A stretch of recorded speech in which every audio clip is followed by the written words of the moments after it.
My father and brother stole my car for years, but when they tried taking my camper home where I lived, I had them arrested, and now I live free on the road while they'll never forget the lesson. I'm 26 years old.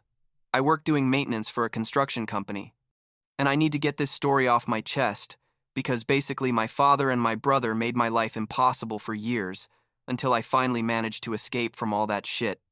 And when I say escape, I mean literally taking my things and getting out of the town where I grew up, because it was the only way to keep them away from me and from the little I had.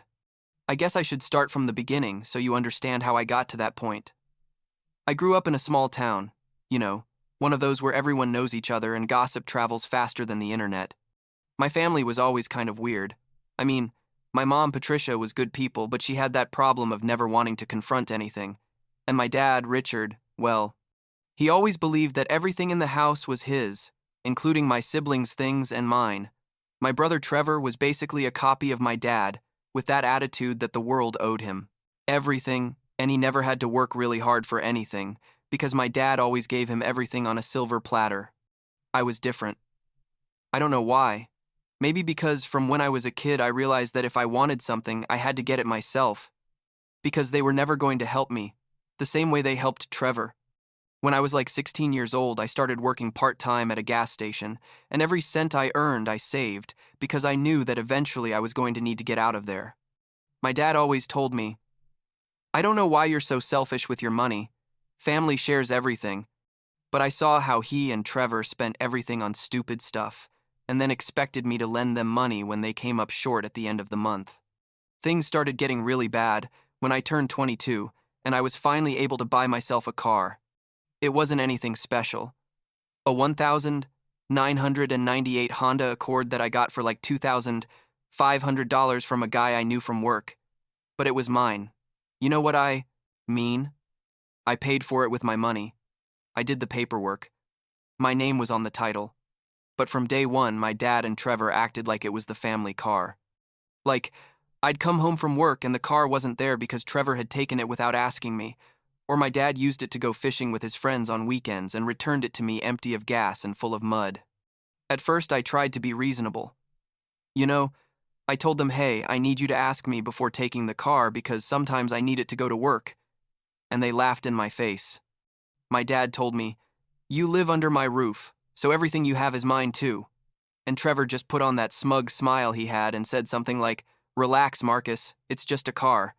But it wasn't just a car, it was the principle, It was my way of trying to have something of my own in a house where everything was considered communal property, but only when it was convenient for them. Because I never saw Trevor share his Xbox or my dad lend his carpentry tools. Things kept getting worse gradually for like 2 years. They destroyed the clutch on my Honda because neither of them knew how to drive stick properly. They dented the driver's door when Trevor crashed into a mailbox, and once my dad took it on a 3-day fishing trip without telling me anything and came back with the engine making a weird noise because he never checked the oil. Every time I complained, my mom told me that phrase that I came to hate with all my being. "Oh, Marcus, you know how they are. Don't take it personally." How was I not going to take it personally? It was my car that they were destroying. The breaking point came when I was 24 years old. One night, Trevor took my car without permission, as always. But this time it was different because I had specifically hidden the keys because I needed the car early the next day for an important job. I don't know how, but the idiot found the spare keys I had stored in my room, which means he literally rummaged through my stuff to steal my keys. He went with his friends to a party like 2 hours away, got drunk, and had the brilliant idea of driving back. The police stopped him for driving erratically. They gave him the breathalyzer test, which he obviously failed, and they took my car to the impound lot. I found out because a police officer knocked on my door at 6 inches the morning, asking if I was Marcus and if I owned the Honda Accord with such and such plate. My heart sank because I immediately knew Trevor had done something stupid. The officer explained the situation to me and told me that my car was in the impound lot and that I needed to pay like $400 to get it out plus Trevor's fines. I was furious, my hands were shaking while I talked to the officer, and when I went into the house to find Trevor and my dad to yell at them, my dad had the nerve to tell me it was my fault for not lending the car willingly, that if I had been less selfish, Trevor wouldn't have had to take the keys without permission. That twisted logic was the straw that broke the camel's back. I yelled at my dad, probably louder than I had ever yelled at him in my entire life. I told him I was fed up with his shit and Trevor's shit, that car was mine, and if they touched it again, I was going to call the police myself. My dad turned red. You know, that tomato red when someone is about to explode? And he told me something I'll never forget. If you don't like how things are here, then get out of my house. So that's what I did. Well, not immediately because I didn't have anywhere to go, but that same week I started looking for options. The problem was that with my salary, I couldn't pay rent anywhere decent in town, and I also didn't want to go too far because my job was there. That's when my cousin Daniel, who was always more like a brother to me than Trevor, told me he had a property like 45 minutes from town, like a big piece of land in the middle of nowhere that he had inherited from his grandfather, and that if I wanted I could put something there temporarily while I got organized. I started searching online and found a guy who was selling a 2001 Keystone Cougar, a fifth-wheel camper that was in decent condition for $3,000. It was everything I had saved after paying to get my car out of the impound lot and paying my part of Trevor's fines, because yes, my dad made me pay half of the fines because, according to him, I was partially responsible for not lending the car. I went to see the camper. It was kind of old, but it worked. It had the basics: a bed, a small kitchen, a bathroom, and most importantly, it was mine, and I could put it where my dad and Trevor couldn't touch it. I bought the camper and got a friend with a pickup to help me tow it to Daniel's property.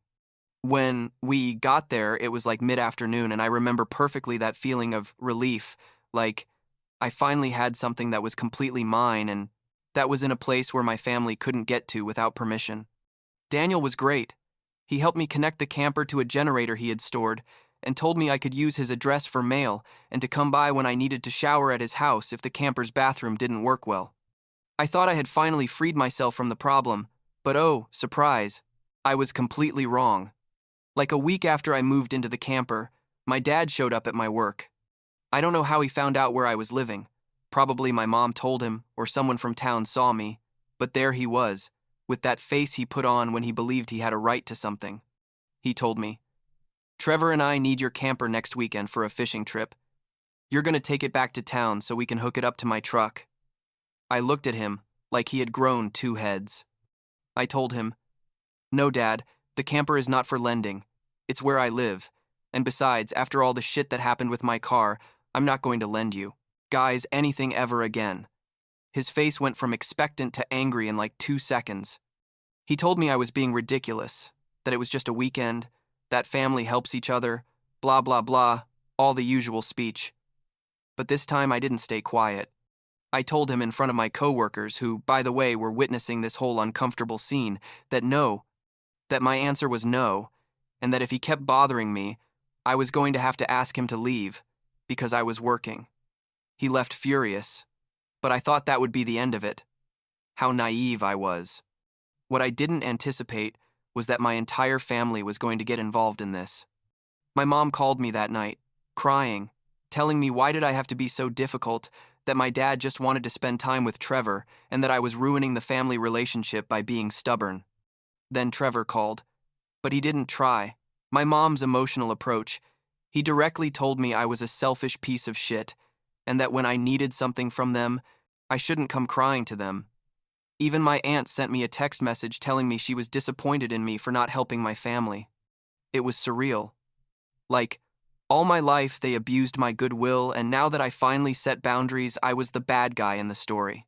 2 weeks after that conversation with my dad, like at 2 inches the morning on a Tuesday, I woke up to noises outside the camper. They were sounds of footsteps and whispering voices, and my first thought was that they were thieves or something because Daniel's property was pretty isolated. I grabbed my phone and was about to call the police when I recognized one of the voices. It was Trevor. I looked out the camper window, and there they were, my dad and Trevor, trying to hook up my camper to my dad's truck in the middle of the night like they were common criminals. I came out of the camper yelling. I asked them what the hell they thought they were doing, and my dad, with the straightest face in the world, told me that since he hadn't wanted to lend the camper voluntarily, they had decided to take it anyway. That's what he said. Take it." At that moment, Daniel came out of his house because he heard the yelling, saw what was happening, and told my dad and Trevor to get off his property immediately or he was going to call the police. My dad tried to argue that he had a right to the camper because I was his son, but Daniel, who is a lawyer by the way, explained very clearly to him that, no, that this was theft regardless of family relationship and that they had 30 seconds to leave before he made the call. They left. But as they were getting into the truck, Trevor yelled at me that this wasn't over, and my dad said something about how I was going to regret treating them like this. Honestly, I was shaking. Not from fear, but from pure adrenaline and anger. Daniel told me we had to take security measures because clearly my family wasn't going to let this go. The next day, we went to an electronics place and bought motion sensors that we installed around the camper. And also, and this was the best investment I made, I bought a GPS tracker, one of those that trucking companies use to track their trucks, and I installed it hidden in the camper. If they tried to steal it again, I was going to know exactly where it was at all times. Like 2 relatively quiet months passed. I worked, lived in my camper. It was kind of uncomfortable, but it was mine, you know? And that made everything worth it. I saw my mom from time to time. She came to visit me without telling my dad, and she always ended up crying and telling me to please fix things with my dad and Trevor because family shouldn't be divided like this. I tried to explain to her that they were the ones who had caused the division by not respecting my things, but she never understood it, or didn't want to understand it. I'm not sure which one. Then came my grandmother's birthday. My grandmother on my dad's side, and she wanted to have a family barbecue, like a big gathering with all the uncles, cousins, the whole package.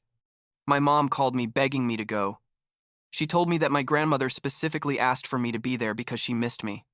I loved my grandmother a lot, so I agreed to go, even though I knew my dad and Trevor were going to be there and that things were probably going to get uncomfortable. The barbecue started well. I arrived like at 3 inches the afternoon. I greeted my grandmother, who was super happy to see me. I talked to some cousins I hadn't seen in a while.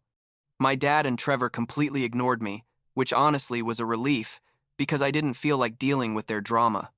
But like at 6 inches the evening, when everyone had had a few beers and the food was served, my uncle Robert, who is my dad's brother and basically his copy in an older version, decided it was a good time to give me a lesson about family respect. He stood in front of everyone. Like he made that gesture of tapping his glass with a fork to call attention, and started a speech about how young people today don't understand the value of family and how when he was young everything was shared because family came first. Everyone knew he was talking to me specifically, even though he didn't say my name. I felt everyone's eyes at the table, some of sympathy, others of agreement with my uncle, and I just wanted the earth to swallow me up.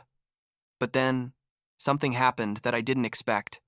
My cousin Sophia, who is like 32 years old and was always kind of rebellious, stood up and said loudly, "Uncle Robert, with all due respect, that's bullshit." Everyone went quiet, like totally awkward silence. She continued, "Marcus didn't do anything wrong. He bought a camper with his own money and has every right not to lend it, especially after how Richard and Trevor destroyed his car and never paid for the damages. Why does Marcus have to share what's his? But Richard never lends his expensive tools, and Trevor never lets anyone use his video games? It's pure hypocrisy." My dad immediately stood up and started yelling that Sophia didn't know what she was talking about, that she didn't understand the family situation, but Sophia wasn't intimidated. She told him she understood perfectly, that the whole family knew that Richard and Trevor had been abusive to Marcus for years, and that everyone just tolerated it because no one wanted to confront the family patriarch. Some of my other cousins started nodding, and my Aunt Laura, who is Robert's wife, told her husband to sit down and shut up because Sophia was right. The barbecue basically disintegrated after that. My dad and Trevor left furious. My mom left with them because obviously she wasn't going to stay without my dad even though he was wrong, and the rest of the family stayed in a super tense atmosphere. My grandmother hugged me before I left and whispered in my ear that she supported me and not to let my dad make me feel bad for protecting what was mine. That meant a lot to me, honestly. I thought that after that public humiliation at the barbecue, my dad was finally going to leave me alone. But no. It turns out the only thing I accomplished was making him more determined. Like 3 weeks after the barbecue, I had to go work on a construction project like 5 hours away. It was a 1-week job where I was going to be in a hotel and wasn't going to be able to return to the camper until the following weekend. I told Daniel I was going to be away, and he told me he was going to keep an eye on the camper. I was at the project. It was like the third day, like Wednesday at 10 at night, and I was in the hotel watching TV when my phone rang with an alert from the GPS tracker.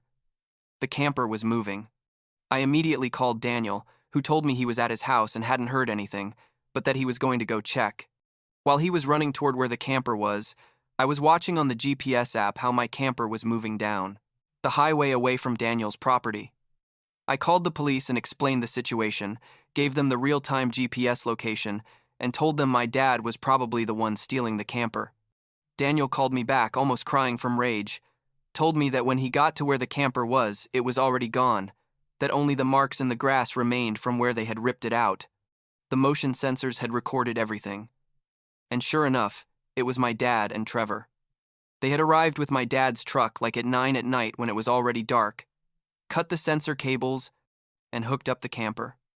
I was following the GPS from my hotel, completely desperate, and I watched as the camper moved straight toward the town where my parents lived. I called the town police department and gave them all the information, told them my dad's name was Richard, gave them his address, explained that there were videos of him stealing my property. The police told me they were going to intercept the vehicle. Like 20 minutes later, I got a call from an officer telling me they had stopped my dad's truck, that it was indeed pulling my camper, and that both my dad and Trevor were in custody. They asked me if I wanted to press charges, and I said yes without hesitating for a second. The officer told me the camper was in the driveway of my dad's house, and that they were going to leave it there under police supervision until I could come back to pick it up. I couldn't sleep that night. I kept working Thursday and Friday, but my mind was completely on the camper issue. Friday afternoon, I drove straight from the project to town. I arrived like at 11 at night. The camper was still there in my dad's driveway. There was police tape around it and everything. I stayed at a motel that night because, obviously, I wasn't going to stay at my parents' house. Saturday morning, I went to the police station to file the formal complaint. The officer who attended me was very professional, showed me the videos from the motion sensors that Daniel had recovered, explained that my dad and Trevor had been released on bail, but were going to have to go to court. He asked me if there was any reason why my dad believed he had a right to the camper, and I explained the whole story to him, from the car to the previous attempts to take the camper. My mom tried to call me like 5 times that weekend, but I didn't answer her. I finally sent her a text message telling her I wasn't going to talk to her until she understood that what my dad and Trevor did was a crime, not a family misunderstanding.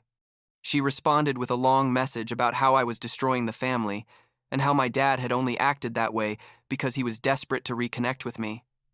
That woman's logic was always incomprehensible to me. Daniel helped me tow the camper back to his property. This time, we installed security cameras with night vision pointing directly at the camper, and Daniel put a padlock on the gate to his property. I also talked to a lawyer who told me I could get a temporary restraining order against my dad and Trevor so they couldn't get near me or my property. The legal case was a long and exhausting process. My dad hired a lawyer who tried to argue that it was all a family misunderstanding and that he honestly believed he had permission to use the camper. But the videos were clear. They showed my dad and Trevor arriving in the middle of the night, cutting cables, and taking the camper without my permission. The prosecutor was very direct. Told the judge this was a clear case of theft, regardless of the family relationship between the parties. In the end, my dad accepted a deal. He pleaded guilty to a lesser charge of 4th-degree theft or something like that, received a fine of $2,500, had to pay me $1,500 in restitution for the damages and stress caused, and received 1 year of probation. Trevor received basically the same thing because he was an accomplice. The judge told them something that gave me a lot of satisfaction. She told them that family relationship doesn't give the right to take another person's property and that she hoped they learned to respect boundaries. After the trial, my life became strangely quiet. Some family members stopped talking to me, especially those who were on my dad's side, but others, like Sophia and Daniel, got closer to me. My mom eventually accepted that I wasn't going to reconcile with my dad unless he sincerely apologized and respected my boundaries, which never happened. She comes to visit me from time to time, never mentions my dad or Trevor, and we've reached a silent agreement not to talk about the subject. I lived in that camper for almost 2 more years. During that time, I saved everything I could and eventually bought a used pickup, a 2005 Ford F-150, specifically to be able to tow the camper on my own without depending on anyone. I started to realize that I didn't really have anything tying me to that town. My work was flexible. I could take projects in different places, and the idea of staying close to my toxic family depressed me more and more. So, like 6 months ago, I decided it was time to really leave. Daniel helped me prepare the camper for long trips. We changed the tires, checked the entire electrical system, bought solar panels to put on the roof, and be more independent from generators. I told my boss I was going to leave the steady job, and that from then on I would only take sporadic projects where I could work a few weeks and then move somewhere else. My last day in town was weird. I stopped by to say goodbye to my grandmother, who hugged me tight and told me to make her proud by living my life the way I wanted. Sophia came to say goodbye too. Made me promise I'd send her photos of the places I visited. My mom cried, obviously. Begged me to reconsider. But when she saw I was determined, she gave me a long hug and told me to take care of myself. I didn't go say goodbye to my dad or Trevor. I had nothing to say to them, and I knew any interaction would only end in a fight. I found out later from my mom that when my dad found out I had left town for good, he said I had always been ungrateful and that I was going to regret moving away from family. Typical of him, until the end, without accepting any responsibility. Now, I live on the road. Literally. I take short-term construction jobs in different states. I stay in RV parks, or sometimes I park the camper on properties of friends I know through work. It's a different life. It's definitely not for everyone. But it's mine, and no one can take it away or tell me how to live it. The camper that my dad tried to steal has now taken me to incredible places.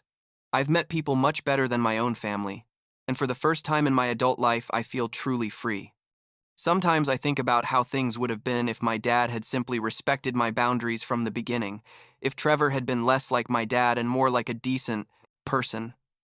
But the truth is, things were probably always going to end like this, because they were never going to change, and I could no longer continue being the one who always gave in and lost. Last week, I was parked at a campground in Colorado, like in the mountains with an incredible view, and I got a text message from a number I didn't know. It was Trevor. The message said something like, "Hey Marcus, Dad is sick and Mom wants you to come visit him. It would be good if you fix things with him before it's too late." I didn't respond. I blocked the number and went on with my day. It may sound cold, but after everything that happened, after years of abuse and lack of respect, I don't owe them anything. Not even my presence in a difficult moment that they're probably using as emotional manipulation anyway. I'm okay with my decision. I'm okay with my life now. And that camper they wanted to steal so badly, well, it's still mine, and it keeps taking me where I need to be, far away from all that toxicity.